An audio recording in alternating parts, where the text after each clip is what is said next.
A cidade de Serra Talhada, conhecida como Terra do Chachado, está localizada no sertão pernambucano e costuma ser lembrada por ser a terra natal de Virgulino Ferreira da Silva, mais conhecido como Lampião. O rei do cangaço se tornou o principal nome quando se fala em banditismo social, por comandar um grupo com cerca de 200 pessoas e ter sido procurado em 7 dos 9 estados do Nordeste.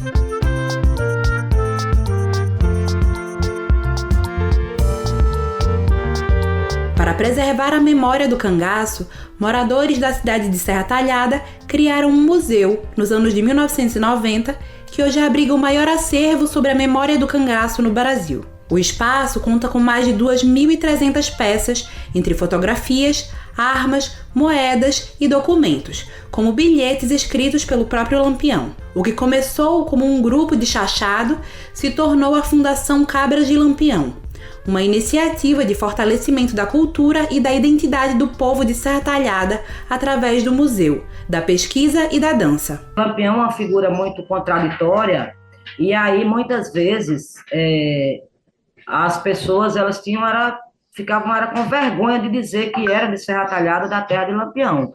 E a gente entendia que isso não era bom, porque Lampião, ele por sua história e sua trajetória, ele fez parte de um movimento muito forte no Nordeste, que faz parte de um capítulo importante da história do Brasil.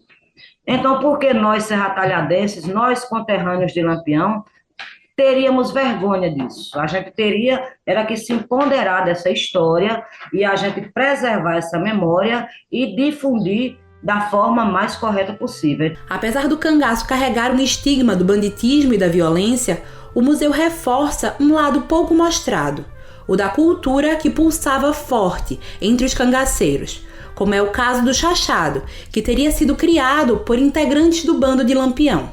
O cangaço é um dos poucos recortes da cultura brasileira que tem tudo próprio. O cangaço tem música própria, o cangaço tem indumentária própria, o cangaço tem poesia própria, o cangaço tem dança própria, o cangaço tem um ambiente único dele, que é esse sertão, esse sol causticante, amarelado, que impacta, que quando sobrepõe a vegetação, a caatinga cinzenta, ela gera uma plástica belíssima. Então, nós temos nós temos gastronomia própria. Então, todas as linguagens artísticas nós temos dentro do cangaço. O cangaço surgiu como um movimento de resistência pela revolta contra o descaso do Estado em relação à região Nordeste, principalmente nas áreas do sertão. Era a ausência do Estado que criou uma situação fértil e favorável para o surgimento do cangaço. Nós não temos escola, nós não temos estrada, nós não temos energia elétrica. E, por incrível que pareça, se você estudar um pouco mais aprofundado a questão do cangaço, qualquer pessoa que fizer isso, vai perceber que as estradas elas chegaram no Nordeste justamente para facilitar a mobilização da polícia na perseguição aos cangaceiros. Lampião foi o cangaceiro que permaneceu por mais tempo como chefe de bando. Foram quase 2 décadas. Todos os outros que se tem registro se afastaram ou morreram após 3 ou 4 anos. Ele se destacou não só pelo tempo de vida no cangaço, mas pela sua rede de proteção e por ter sido o primeiro cangaceiro a ser fotografado e aparecer diante das câmeras. A questão de liderança, a questão de estratégica, a questão de poder de mobilização, o poder de enganar o Estado, o poder de confundir as autoridades. Então, tudo isso despertava, Lampião ainda vivo, aquela lenda, né? Aquele cara assim que era diferente do normal das pessoas. A capacidade de Lampião dialogar, de Lampião se pronunciar, de Lampião se manifestar.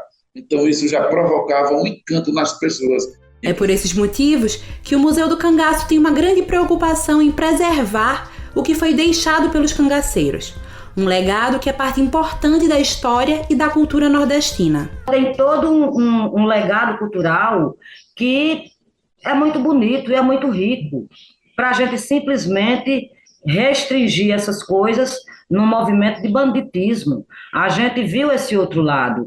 Tem o lado histórico, tem o lado cultural e tem toda essa beleza plástica que o cangaço deixou para a gente. Que a gente sabe que Lampião foi uma figura estigmatizada como bandido, mas a gente não tem esse olhar para Lampião, nem para os cangaceiros. O nosso olhar é o olhar do movimento que fez parte da história do Brasil e que, por isso, né, ela precisa ser preservada, essa memória.